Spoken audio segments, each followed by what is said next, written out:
If you travel, you know when it comes to love. See you soon. Can't wait. The sky is no limit. You know with your Delta Amex card, being oceans apart means meeting in Aruba. And booking a war travel with your card means saving 15% on Delta flights. You know kissing under the Bridge of Sighs guarantees eternal love. Because you're the long-distance lovebirds. It's why you're a Delta SkyMiles Platinum American Express card member. If you travel, you know. Take off 15 discount not applicable to partner-operated flights or taxes and fees. Terms apply. Visit go.amex/you-know. CarMax is putting peace of mind back in car shopping by putting you in the driver's seat to find a ride that's right for you. Because at CarMax, we believe you shouldn't just settle for a car. You should love your car. That's why every car we sell is CarMax certified quality, so you can be sure with upfront pricing that's the same for every customer. So don't settle. Find love at first drive and start shopping now at CarMax.com. CarMax, the way car buying should be.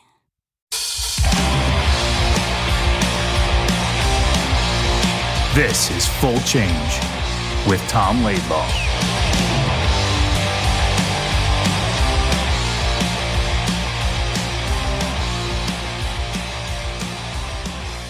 Hey, Tom, how are you today? I saw a great video of you recently of you making homemade pasta. That was pretty intricate. Talk about it. Yeah, I've really taken it to a new level. I get all excited too. I'm in the kitchen. I think, okay, I got to get this now. I watched like a whole bunch of videos on how to do it. It worked out pretty good. The Rangers they really give us these nice gifts when we go to these events sometimes. You should go to restaurants. So they give me a pasta maker many years ago, and I just took it home, put it up in the cabinet. And the other day I started making this homemade sauce. I can use it as like a dipping sauce or for pasta or whatever. So I said, okay, we're going to get this thing going. So I was all fired up, got the videos out, and I was studying how to do it. It turned out pretty good. It was, If anyone follows Tom on Facebook, you can see his, at Instagram, you can see his story. Yeah, it looked Tom, I got to give you a compliment. It looked really good. Coach Nate Brown of Minnesota, I'm sure has some, he'll have some praise or criticism about it, but yeah, it looked amazing. And I also want to say, you're probably the only person for the Rangers who actually used the homemade pasta maker. Yeah, I bet you I am too. Yeah, I tried to ask a few people, do you make a homemade pasta? Nobody does, yeah. It's a lot, because it's a lot of work. Well, it looks like it's really worse than it is. Now, they do these things like the real Italian cook, bakers, chefs, whatever. So they, on your countertop, you put you make a bowl of flour, with a little hole in the center. And then you put your eggs in there and you gradually incorporate the eggs in flour. I don't know if that's all necessary. I think you mean just put it in a bowl, but that's the way the pro do it. You're trained like a pro, right? There you go, brother.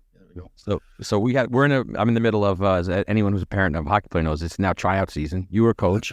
That's right. So all the scheming and the machinations going on, and people are figuring out who's going where, and it's really kind of crazy. But I see. Yeah, totally. You look back 20 years from now, and you're going like, "What was I worried about so much? Let's just leave them on a team and let them play."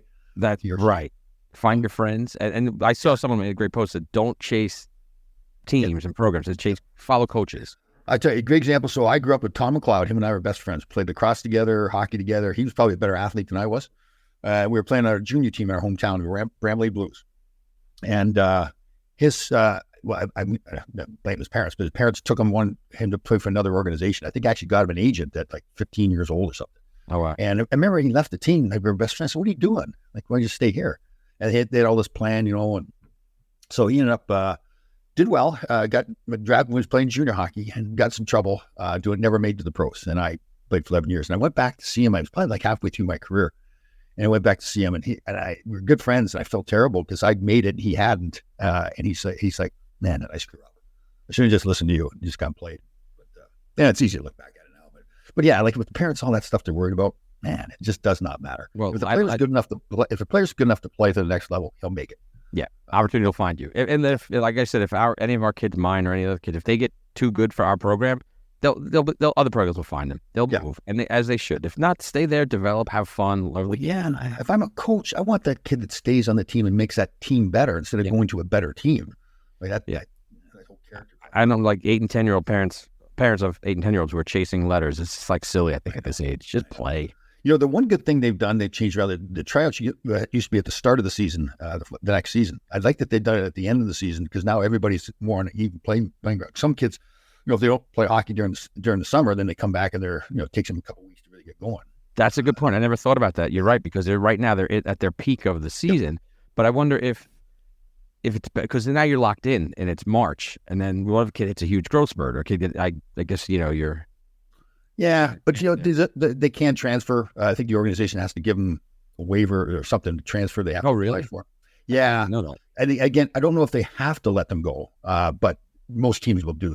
You can ask to be released. Yeah, be released and go someplace else. So it's possible. Okay. And then they also have like a round of second chance tries. I guess for kids who didn't make the teams they tried out for, because they're smart. They do it, at least in New Jersey, they do it all the same week. So you can't like jump around to different tryouts. You pick one. Well, that is good, because very often when I was coaching, kids would go try out for multiple teams and make all the teams, and then they had choices which one. So if you go to pick the kid and then he doesn't, so you got to cut somebody else. Yeah, and bring him back. Yeah. But they do have ID skates, which are happening now. That's before the tryout, so you get to go and take it for a spin and see if you like the program or like the coaches. But but then the tryout week is all the same, so it's the whole league is the same time. So we'll see. It's fun. It's just skate, develop, have fun. Yeah, no kidding. Yeah, it's true. I had so many parents come to me years later and go, "Should have just listened to you." We just got wrapped up in the whole thing. I mean, you understand it because you love your kids. You love your kids, right? You want what's right for them.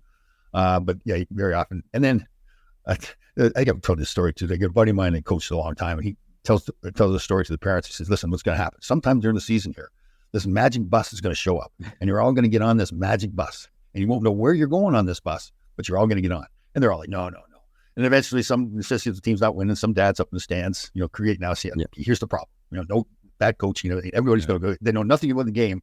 They're going to say, "Oh yeah, that's the problem." So they're not on the ice for 3 practices a week either. Like, come on, coaches are out there. You know the kids. You know what they could do in games.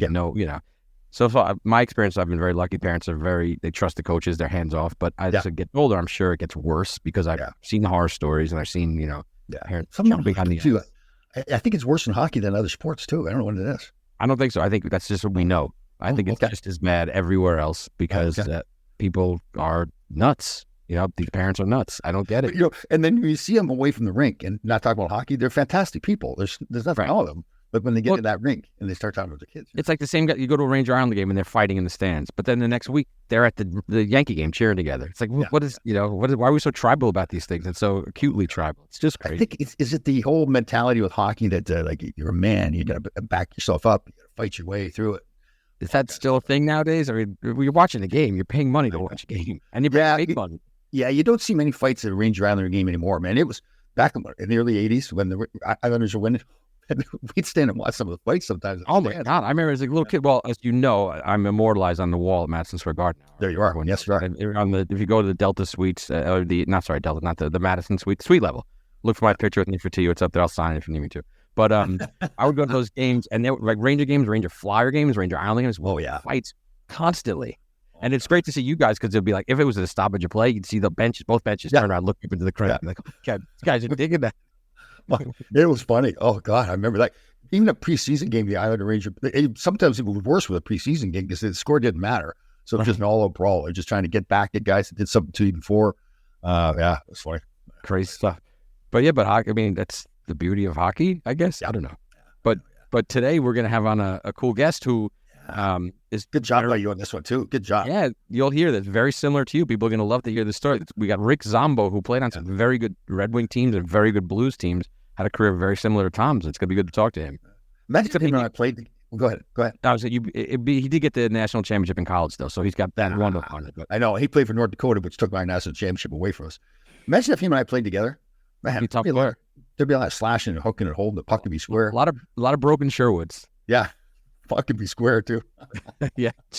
Were you an onion chopper when you skated with the puck? Oh, I watched the video the other day. I'm careful because I told the story. I'm going to tell the story on the show, but I watched the video of me carrying the puck up center ice the other day. I meant to make a pass, like a 5-foot pass to Ron Duguay, and for some reason the puck just exploded. It just jumped up and what the heck was that? Grenade puck. But I think I was so used to it that I didn't even hesitate. I just went and ran somebody over. I think it was Larry Murphy got the puck or whatever.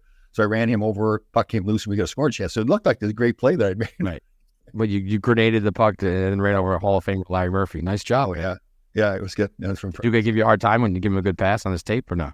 Well, no, I missed telling him altogether. Then Steve Vickers came and picked it up after I ran over Larry Murphy. So I'm sure Dukes was used to playing with me, so he was like, "Oh, that's tough." You're gonna get a bouncing puck every time. Yeah, totally. Yeah. Who was the best passer you played with?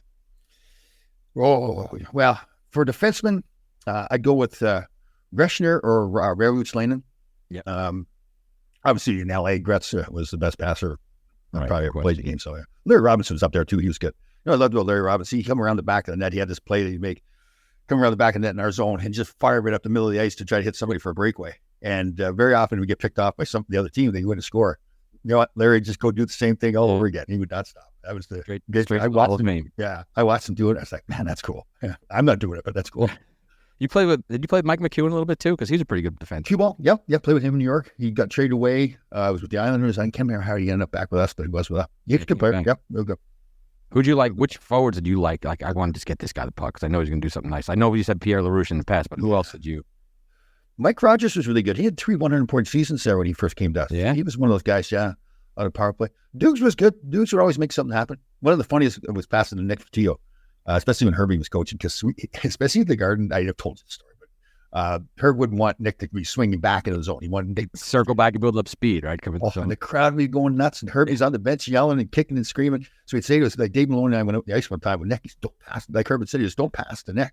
So I looked over at Dave, who was that veteran player. I said, what are we doing? He says, we're passing to Nick. Nice. We're passing to him. Oh, and Herbie would just go nuts to it. Nick was just oblivious. The crowd was going crazy. That was his time. The crowd loved, they loved him. Oh, then he'd get to the center ice there, and he'd get that big wrist shot, and he'd kick the foot up in a little bit, and the crowd just... They loved him. Standing that guy, throwing pucks. Again, so him and I are in this picture that's on the wall. It's a poster, and I texted him, and I sent it to him, and I was like, hey, this is great, Nick. And he gave me the thumbs up, and I'm like, come on the show. And then it was silence. Oh, yeah. He doesn't want to... No, he has to get his wife. He can't get out. His wife has to do the work, so maybe. All right. Well, I said we'll make it very easy. You just show up. So we're still working on Nikki and some other good guests. We're steaming towards. I think this is episode 94. So we're getting close to 100, Tom. We're getting there. We gotta get Wayne Gretzky for 99. That'd be nice. Let's go.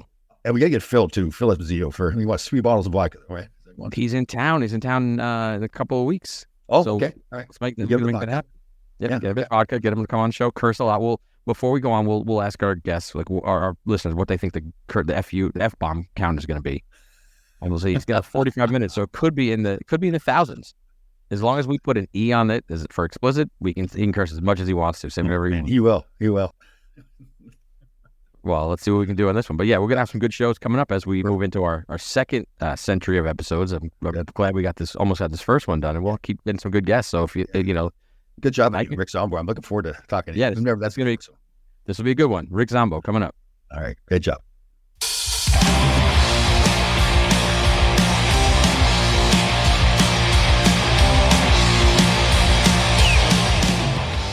Hey, Tom, we got a great show today. We got a guest who was a defenseman in the NHL for a long time, played with the Red Wings with Steve Yzerman, played with the Blues with Brett Hull and Adam Oates.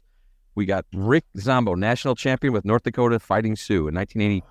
Not another Fighting Sioux. I went to Northern Michigan, Rick, so you guys have your ends out that. I won't hold that against you. Yeah, there you go. Yeah. So I call it, but it's the Harvard of the Midwest. Yeah, but you're a good American player, so that's good. Well, I'm actually Canadian. I'm a U.S. citizen now, but I was born in Canada, right outside of Toronto. Yeah. Back then. Yeah. And you're from Chicago, correct? I am, yes. You know what I love? I was watching an old video the other day. We were playing a playoff series where I was with the Rangers against the Kings. And I'm carrying the puck up the ice, and I went to make a 5-foot pass, and it exploded on my stick, like a bomb went off or something, the puck. But my first reaction was go run somebody over. And I think of you, and I've said this to compliment you, that's the way you played the game too. So good to see you. Yeah, I tried to. Yeah, you played hard. You know, back then when we played, intimidation and aggression was part of the game. Yeah. You know, so there's a lot of coined phrases. I knew the short way to the puck. Yep. And I was fortunate that I was good enough that I could adapt. That would give me ice time. And I had the assignment to always play against the top lines. So it made it pretty easy. You know, it just, I wasn't called on for really stressful situations. I just had to be aware of how to defend. Yeah, it's like really showing up and doing your job every day, right? That's correct. How many years did you play? 11. I'd say you and me both. Yeah, our careers very similar. So my first 2 years, I think I played 15 games up with Detroit. And that's when they're building everybody in Adirondack to move up the following year. And then 2 years that I was here in St. Louis. One was a lockout year and one was a strike year. And you grew up in Chicago, went to North Dakota. Yeah. Yeah. So I ended up moving away. I moved to Toronto for my grade 11. I went to school at St. Mike's. Oh, you did? So, yeah, it was too expensive. So there was only one travel team. You know, it's AAA now. It's called Open. And it's too expensive for my family to do the the travel stuff. And a name that you're familiar, you played with Steve Yzerman.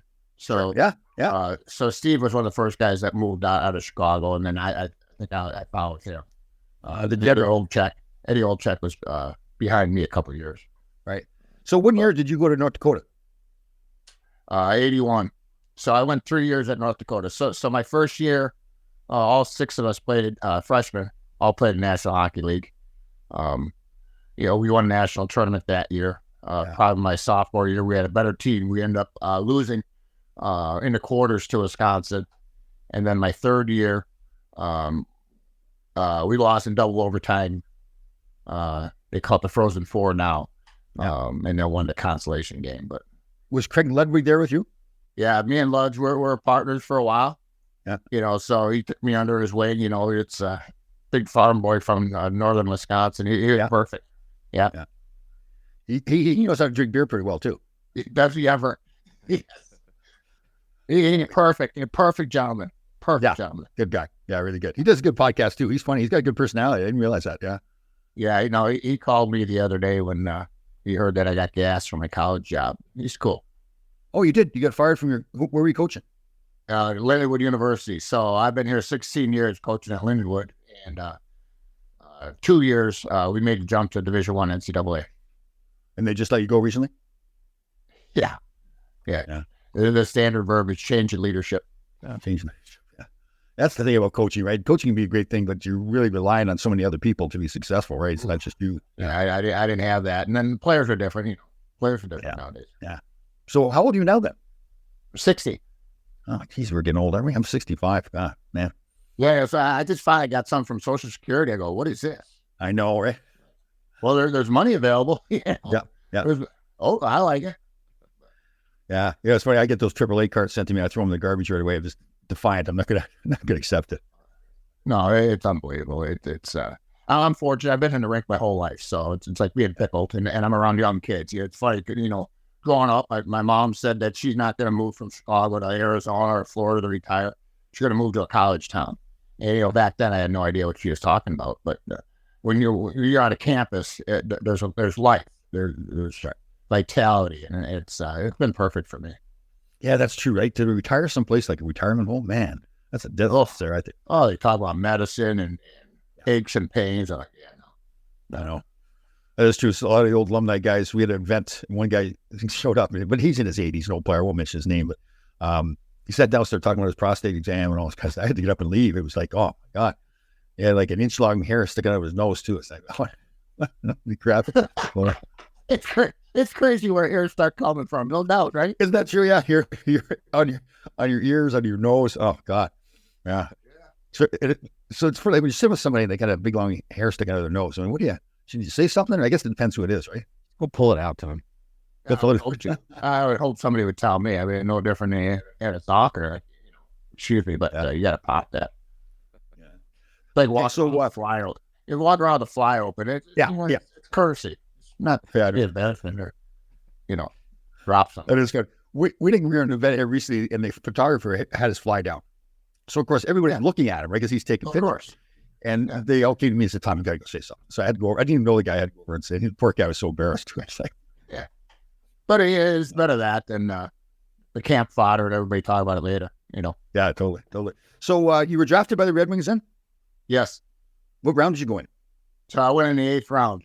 Oh. So back then I was living in Minnesota. So the league was called the USHL. And so I was in Austin, Minnesota, and I think there are 35 guys that got scholarships out of the year that I was there.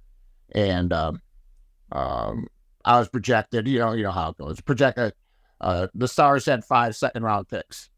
So not only did I have attendance and tickets to the Stars games, through Lou Nanny and Glenn Sonmore, but also the Gophers were recruiting me, and I would have been the first player outside of Minnesota to play for the Gophers. So I had a lot of attention, and then as it turns out, back then you don't go attending the drafts, and I didn't have an agent or none of that stuff, and I got a call from at that time I think of Jimmy Skinner in Detroit and got drafted to Detroit.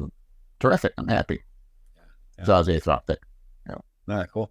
So you got drafted before you went to North Dakota. That's correct. Yeah. Okay, cool. And so you had 4 years eligibility, just spent 3 years there? 3 years, yeah. Yeah. So, I was around a lot of guys that jumped. So you don't really go to North Dakota for 4 years. It's a factor. So stars, guys are rotating out, and I was fortunate at that time. Had 2 really good captains. I think you played with Phil Sykes. Yeah, that's right. Psycho. But Sykes was a senior. He's a captain. Tremendous leadership, and Terry Reeves were the captains. And we had a nucleus of players. John Casey was a sophomore, Troy Murray, and Ludge was a junior. We had a bunch of guys that were familiar with what the next step was. And I was a captain my junior year at Nodak. And to think that I had any kind of leverage as far as garnishing more money as a junior, I decided that I was going to go pro. And just turned. My dad was talking to Neil Smith at the time, who was the assistant general manager. And it was right for me. The pro game is better for me than college. Yeah. Although the only good thing about North Dakota is the only good thing. It's more of a pro game you guys play. Oh, sure. Yeah. Oh, sure. Yeah. No, even now, there's really good college players, but then there's pro players and there's programs that develop for those reasons.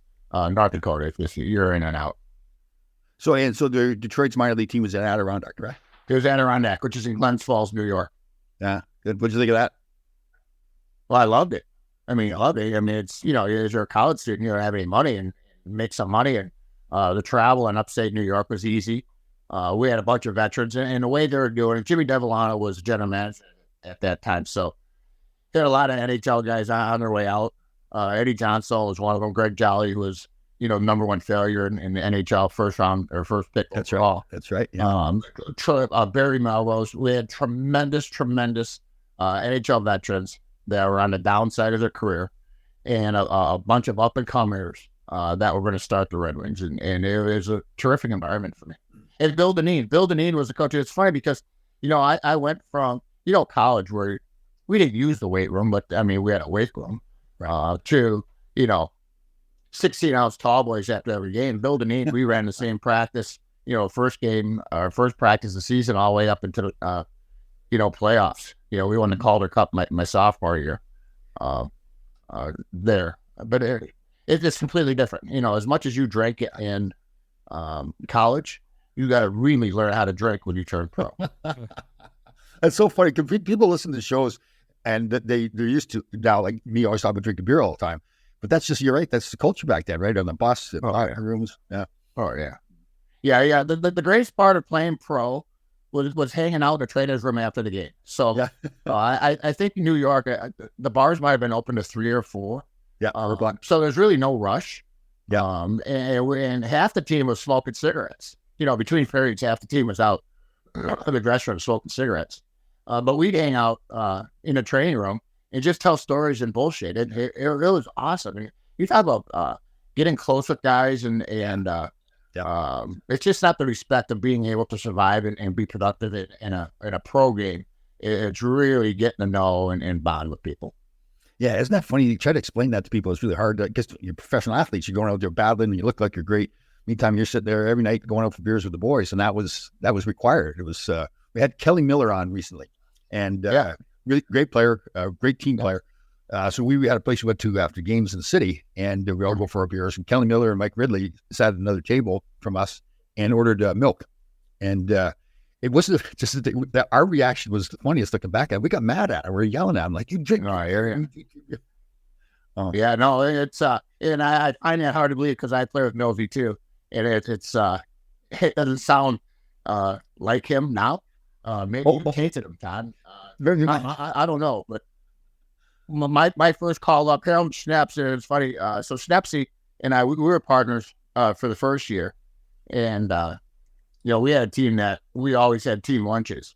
Yeah. And Schnapsy always kept his money in his upper pocket of his shirt. And he says, see, you're not leaving until I'm ready to go. You might be my social conscience, but you got to understand how to stick this out. And you learn the tradition of the game was really part of getting passed down by the veterans. Yeah. And it was outstanding. I was around some really, really fine people that were tremendous in their careers. If you travel for work, you know to pack 2 suits. Business and swim. You know with your Delta SkyMiles Business Amex card, buying that plane ticket for a business trip can get you closer to medallion status.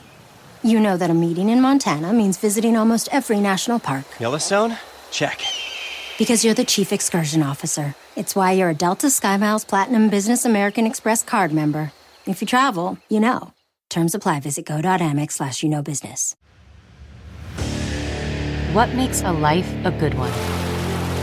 Is it the adventure you have? Or the friends you find along the way? Maybe it's pursuing your passion while striving to protect, defend, and save what you believe in every single day. So, what makes a life a good one? In the Coast Guard, we think it's all of the above and more, but you'll have to find out for yourself. Visit gocoastguard.com to learn more. Eddie Johnson, I played with Eddie in New York too. Siggy, smoking his cigarettes. Oh my God. Yeah. So I'll say New York, we were deer hunting. So I like shooting guns and whatnot. And he's a cowboy at hand. He's telling us, how to make coffee without, filters. You drop an egg into the boiling water to test the ground. And it's like, oh, this guy's out of it. To know that he played, in New York City just didn't seem right. Yeah. But he's backdoor woods. Yeah. Good guy. Great team guy too. Tremendous. Yeah. Tremendous. Isn't it amazing looking back? I think it's still that way somewhat, but being a good team player was really, it's a big part of being on the team, right? Like I was really proud of that. Oh, well, color commentators now and the internet and everybody uses the same coin phrases. Culture is a big thing that comes up, but it's all internal, and internal is a tradition that gets passed down. That's what really solidifies the team. So, across the board, probably 80% of teams are equal in ability. You have the high-end players on respective teams and teams that have won for a while. But it's the players and how it's nurtured and developed. And then the big thing was, maybe it's not the case now, but like if you won the Stanley Cup, that gave you 3-4 more years on your contract because everybody wanted to know that, what's the ingredients, what's the secret, and it just it's the people that are inside the room. Yeah, totally. Like learning how to win, right? We played against the Islanders all the time. Got to be friends with Clark Gillies after, and just John Tonelli, those guys, they just found a way to win. Amazing stuff. Yeah. So you had 2 years of being up and down with Detroit, and then by your third year, you stayed up the full year. Yeah. Yeah. So Jacques Demers left St. Louis as the first year that Jacques came to Detroit, and I felt it, as I think all players do. I had a really good training camp. The team wasn't any good, leading into, I think they're around 55, 60 points. So my first 2 years, Detroit was not good. As almost every visiting team stayed, because the exchange rate was so good in Windsor, they'd stay there, have a good time in the bars. And then if the game was close, they'd usually win, when they came into Detroit come third period. But Jacques Demers, when I got cut, I was really beside myself. And that was the time when they started spending money. So they had the $1 million babies. So I think there's a $250,000 a year for Adam Oates and Stazak and Scoring Young, Warren Young. Oh yeah, Scoring Young. So they're starting to make the development, and not too far from my place, Bob Goodnow, who was obviously head of the NHL Players Association. He was a players rep at that time. So I popped in, and Bob give me a little bit of advice. Here's my third year, and I got cut before getting out of the gate. And he said, Jacques a great guy. Just go introduce yourself. And, I'm sure he's not familiar with the roster and the depth of the program, and Jacques held to his words. He goes, as of right now, we had your playing ticket before the camp started. And if we have an injury or a trade, if you're the best player, we'll bring you up. And he followed through with it. So that's hard. It's in this game, there's nothing fair, but defying honesty is really important. I was just going to say, that's rare that a coach would say something like that. That's truth. No, he was legit. Yeah, he didn't know a thing about X's and O's. And I've said, I got suspended for hitting the linesman. It's the first time I really, really spent time with Jacques on the flight to Toronto. And I had no idea that he was illiterate. Obviously, it's public now, but I knew it on the flight, when I was flying with him. Well, I didn't know that. Wow, I still didn't know it too. You just said that to me. Wow. Yeah, very, very illiterate. Yeah, we used to giggle because the X's and O's and the moving the magnets around the erase board and they'd fall over. We just giggle. But I tell you what, he was really good at putting a round peg into the round hole and the square hole. Go watch the sticks. So we had success there. Okay, so you got cut out of training camp that third year. Then somebody got hurt and you got called up? Or I earned my spot. Let's look at it that way. I earned my spot. Yeah. Cool. Nice. And then you're up for the rest of your career. Correct. Okay. How many years did you spend in Detroit then? So that was 4 years. So 4 years. And then in comes Brian Murray. And the year before, Nicholas Lidstrom came in. That year that I got traded, Konstantinov came in. Oh. So I got traded to St. Louis. So the year prior to that, St. Louis got caught with the Brendan Shanahan shenanigans. Oh, yeah. And lost Scott Stevens and lost a bunch of their first-round picks. So I ended up got traded for Vincent Arendo, who was their starter at that time. So not only did that give me an opportunity to move to St. Louis and move into Scott Stevens' house, but also Cujo got the starting opportunity. And then so everything works out for a reason. Good. And the team was pretty good there. Was Brett Hull there at that time? Yeah, Holly was there. Yeah. So Adam Oates and I have been friends since Adirondack in the minors. And it seemed like a year after Oates got traded wherever I was, I followed him. And so the three of us hung out. Adam Oates was really good at hanging out with guys that could put the puck in the net. And my background, knowing Adam, I was a threesome on that. Yeah, can I tell a quick story here, Tom? So I just happened to be in L.A. the night that Hull got 50-50. And I stayed in the same hotel as the Blues. And I remember, Rick, you, and I think it was Oates and Hull came in. Yeah. They were having a good time. And Hull was having a really good time. Really good time. Yeah. People were asking for autographs, and he was like, well, there were no cameras back then. Well, yeah, it's interesting. I don't know if that was that game, but I think he got 50, and he said, we don't do overtime in L.A., and we all knew that. At that time, it was fun in warm-ups. Because we didn't hang around the Stars, but it's nice to see the Stars that were in attendance at the Forum. But you made a trip to the West Coast. We're going to have fun, and let's finish 60 minutes and not play overtime. And I think he did get his 50 in that game. But when it came to Holly, I was smart enough. You got to cut and run after a little bit. Yeah. It's funny how the veteran guys think like that, right? You're going to L.A. We're not playing overtime. We're getting out of here. Yeah, we're that's some fun. Yeah, no. How about New York? New York was like that for you guys too? New York, I really love New York because it is too crowded and too dirty. We went out a couple times, but we were also flying commercial.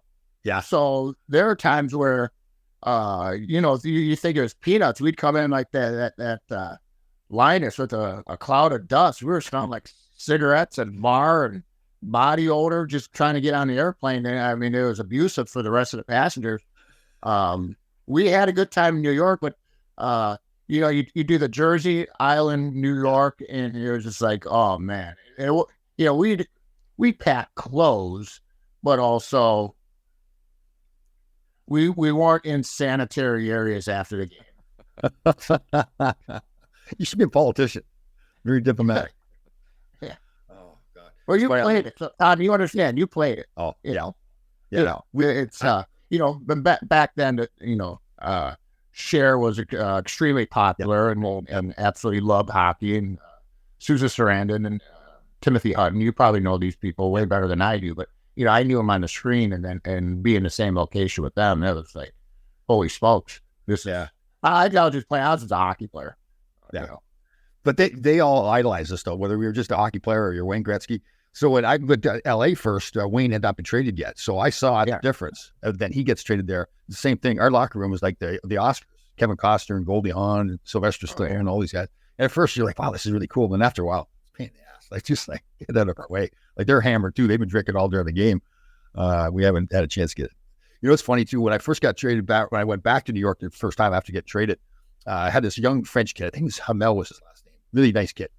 So I go back to New York, like you said, we played the Rangers, Islanders, Devils.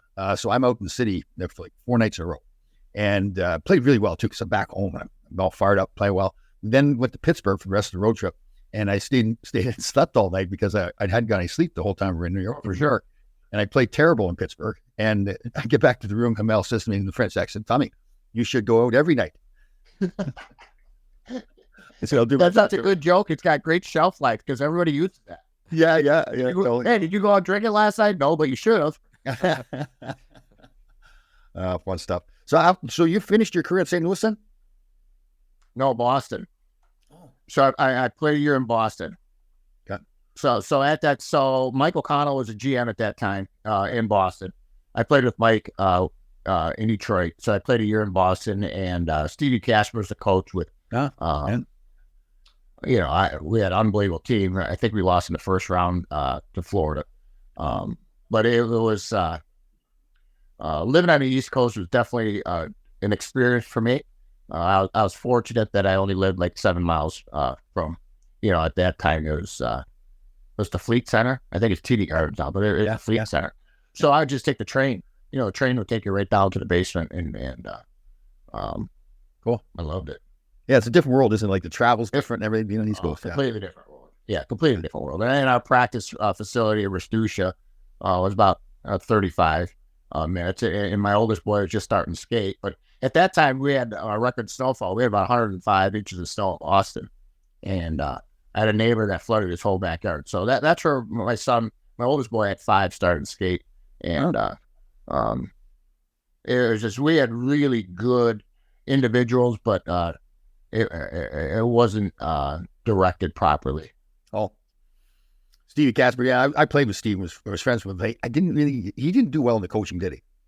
Yeah, no, he is kind of a grumpy old man. Yeah. Oh, yeah. But Billy great people. Billy Ranford and Ally Frady, Pocket, Oates, Reedsy. I mean, it was like really, really good people that had been around. But the relationship between Ray and Stevie went back to juniors, and right. Cam Neely was playing. Cam Neely, playing on one leg. It was, but travel out east was so easy. I wasn't used to it. You're always sleeping in your own bed, and they'd make the West Coast swing early in the fall when you don't need it. If you put it in January, February, where you could use that, not only for the warmth and different environment, but also to get away. Travel is piece of cake out east. Was it just 21 teams when you were playing, or did it expanded by that? Man, you're asking me numbers, Tom. Well, Rick, you played with Joey Mullen on that team as well, right? That Boston. I did. Joey Mullen, exactly. What a wonderful individual he is. Yeah. Kevin Stevens was on that team too, right? Kevin Stevens was on that team. It was unbelievable. We had a really, really and it was a team that could have been really good in the grind. Longer playoff. We could have been really, really good. It was just incohesive. It's too bad. Yeah, that happens. So that was your last year playing then? Yeah. So then I was bought out of that contract, and then I was doing a free agent thing, and I ended up signing with LA. And there's always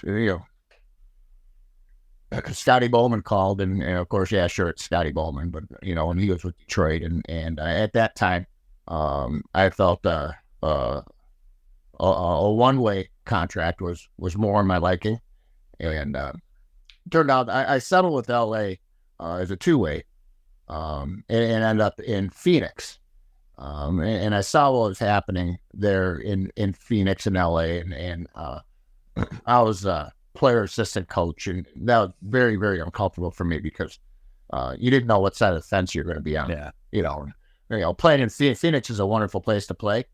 I lived out of a Holiday Inn at that time. I was not settled. I was not going to settle into a wonderful life.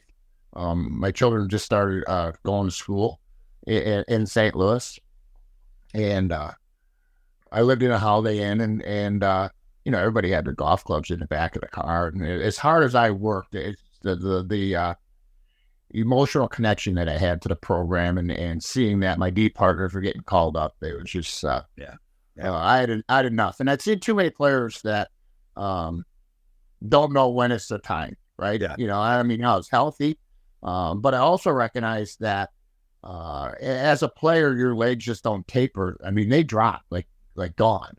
And I don't care how much I rode the bike, and I was always, if not the top, one of the top when it came to fitness testing. You just can't get your legs back. It was very challenging. So I did it on smarts and awareness, but I didn't have the full conviction to wanting to be there and do that grind. So I pulled the plug February, maybe January, and I said, that's it. At that time I had, the way that I carried myself with no regrets. Cool. Had a family, I was healthy, had all the assets that I'd ever dreamed of, and had a wonderful kick at the can. Tom, you and Rick had eerily similar careers. You both had you scored 25 goals, and Rick scored 24. No. Oh, total. Oh, yeah. Total. Same amount, basically same amount of PIMs, same amount of points, same amount of games played, same amount of years played. Very similar careers. Except I think Rick could actually fight a little better than you, though, Tom. He was a tough dude. There's no question about that. He was tough. Yeah, I knew how to fight. When you go up in Chicago, you know how to fight. And my best fights were probably in the minors, because you're young and dumb, and I didn't read any press clippings. I just played hard on everybody, and next thing you know, I found gloves down by my feet. I'm like, okay, that's how it goes. But I was also fortunate that on the right wing, I had Probert Kosher in Detroit. I played right defense.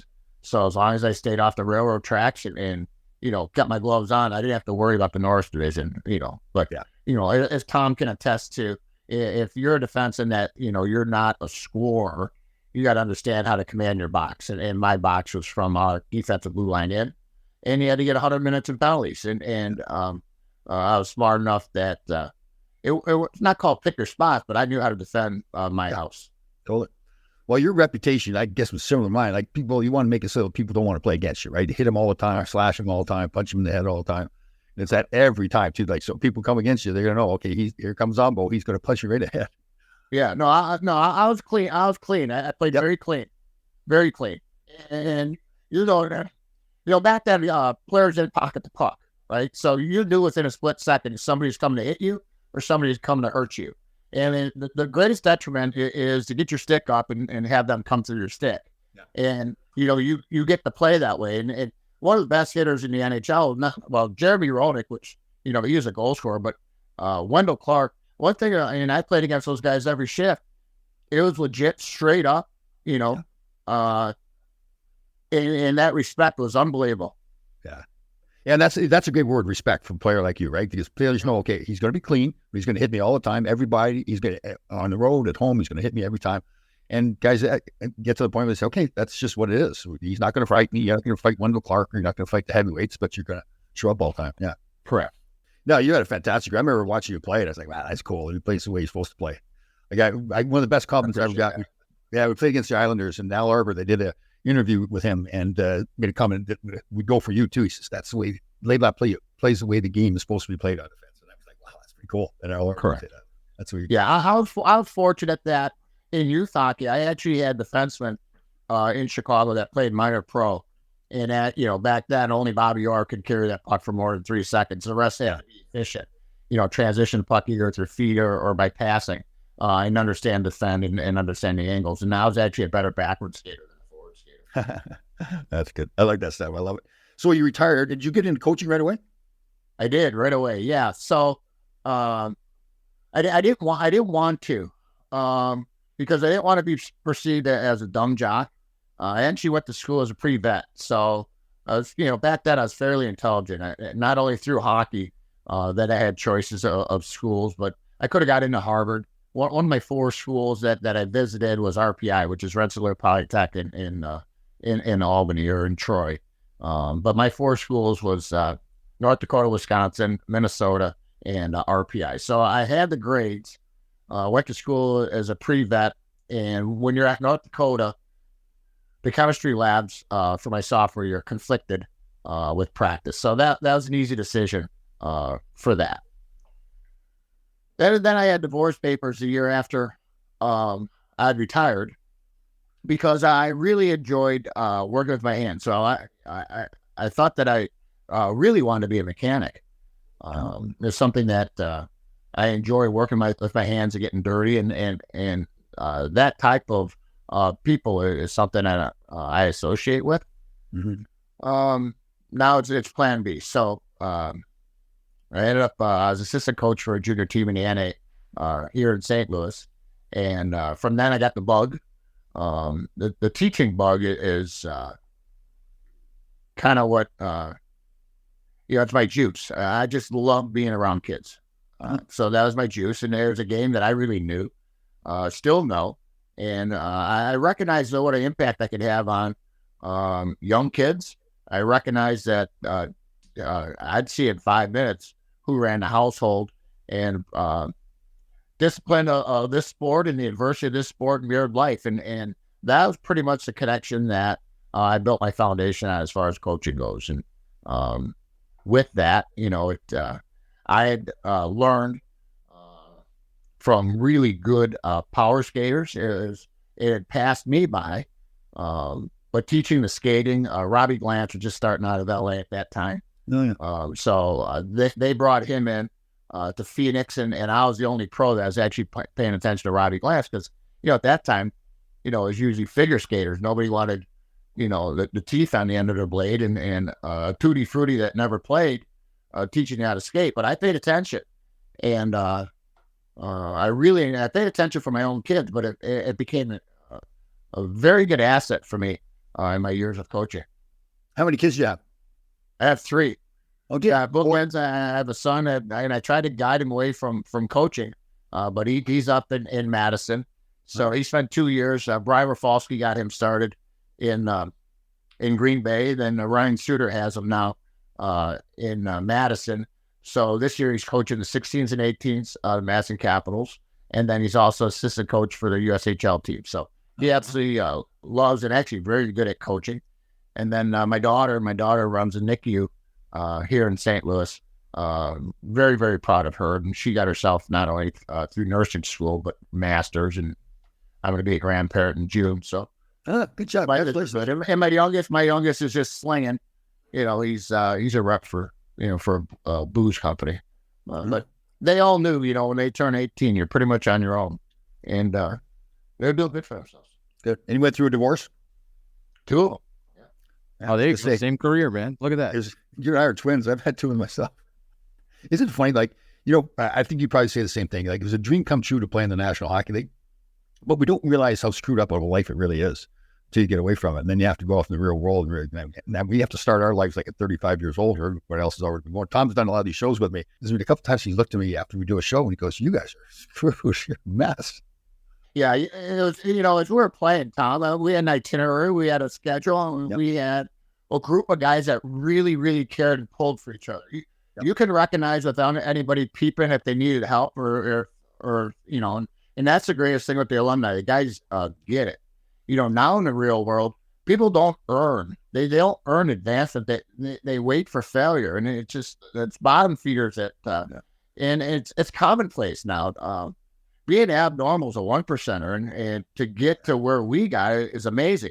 Now, a degree at Stanford isn't even close to what it was 10 years ago, and people are just getting pushed through in every different walk of life, and I have a hard time digesting it. Yeah. We had Jim Kite on the show. He had a great line. Correct me if I'm wrong here, Tom. He called it snowplow parents, where they just clear all the problems out of the way, so the kid never has to face any adversity whatsoever. Then he doesn't learn anything. So, yeah. No, it's challenging, and I, as coaches, you have especially in college, you have 5 days preparing for the weekends, and there's an awful lot of stop, pause, rewind. But it's the most important thing is teaching people to earn something. And, now since COVID, the easy way is do it online, and all the answers are on the phone. There's no retention when it comes to subject matter. They're smart enough to go to their phone and pass, and it's just. It doesn't work for hockey. I could see loser written across somebody's forehead right off the get go. But have strong opinions. That's a good thing. But to open and come out of your mouth, passing judgment, it's not fair, because you might be right. But everybody has different personalities, and you can't tread on feelings. Yeah, very true. Well, you know what? I'm so glad we got to meet you and be on the show because from a distance, I've always admired you, the way you played.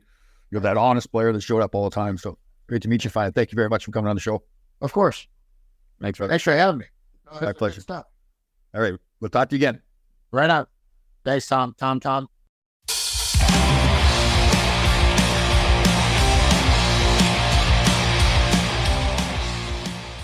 Hey, that was a great spot with Rick Zombo, Tom. Oh, well, it was funny because you quickly told me that he's coming on the show when we recorded it. I started thinking that was a guy that I always looked at and goes, almost like my twin. After talking to him, it's even more like he went to college. Oh my God, you mirror careers. Yeah, I mean, just for anyone listening at home. So you played 600 and you played. So let's go. 705. 705. Good. And he played 652. Yeah. You had 25 goals. He had 24. You had 139 apples, which are assists. People don't know. He had 130. Your point totals were he had 728 and you had 7. No, sorry. Well, he had 164. You had 164. He had 154. And your pairs were you had 7. He had 720. He had 717 for penalty minutes. You both played 11 years. You both have 2 divorces. Finished our careers and finished our last games in Phoenix because I was sent down minors. Both said, screw this in Phoenix. So that's amazing. And you both played similarly, Yeah. Rough to play against, tough in front of the net, like he said, protect your box, put the stick up, whatever it is, whatever he had to do to stop the team. So you guys are like mirror players, man. That's crazy. He got that big square jaw too. I remember watching him play. Oh man. It's funny because just so people want to hear how this works on the inside. So I usually reach out to guests and try to book them. And this one, I messaged Rick. He messaged me back, and he's like, "Okay, I'll come on." I said, "All right, well, what time works?" He gave me a time, and I said, "What day?" He goes, "Let's go now." So that was great. So we did a show, and it wasn't quite the level of Jiggs McDonald. I was really excited to be on with Jiggs, but it was that same thing. It's like, oh, Rick Zombo. That's the name of the bastard. Which was really cool. And I did bring up the point, and my friend Rob Carr and I went out to L.A. just on a trip, and we saw the Rangers-Kings game, and we wound up staying in the same hotel as the Blues were. And they came in at night. Hull got 50-50. It was Zombo, Oates, and Hull, maybe one other guy, and they were plastered. Like Hull was like slurring and being like dragged in by these guys, and there were autograph people waiting in the lobby, and he's like, "I'm not signing any fucking autographs." Isn't it funny to listen to the old guys talk about the drinking and how much fun that was? The guys say the drinking was part of it, a lot of it, but it was all just hanging with the guys too, like having those fun times together. Yeah. Oh.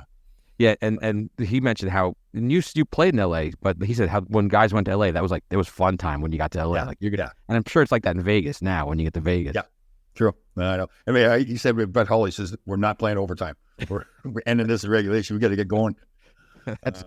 I mean, when you're scoring 86 goals a year, you could call your shots sometimes. That's pretty cool, It brings back memories. Like when we were in New York, because the beer was in the locker room. After the game, there'd be a bit cooler in the middle with beer there. And, you haven't eaten since noon or 1 o'clock, your pregame meal. You're totally dehydrated. And the first thing you do is grab ice cold beer. Start freaking like after like 3 or 4 of them, you're waffling. Right. And then now you got to go say hello to some people and sign some autographs. Yeah. Oh, God. And all the wives are upstairs and in the green room. And oh, goodness, man, we had fun though. And I love talking to those old guys because those old memories come back again. I know I didn't play with them, but like you said, same era, same era, same game. That's pretty awesome, man. And yeah, he was a good player, solid player on a couple of very good teams, kind of like you, teams that just didn't get over the hump, but were very good teams. Totally. Yeah, I remember him playing and saying, "Yeah, man, that comes to play every night." Yeah, that's cool.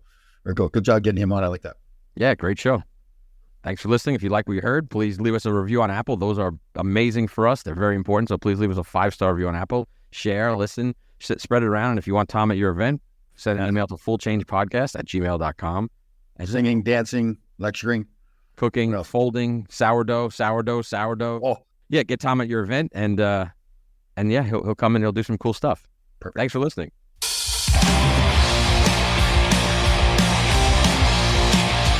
All right, Grasshoppers, thank you for listening. We had a fantastic show. We'll see you next time.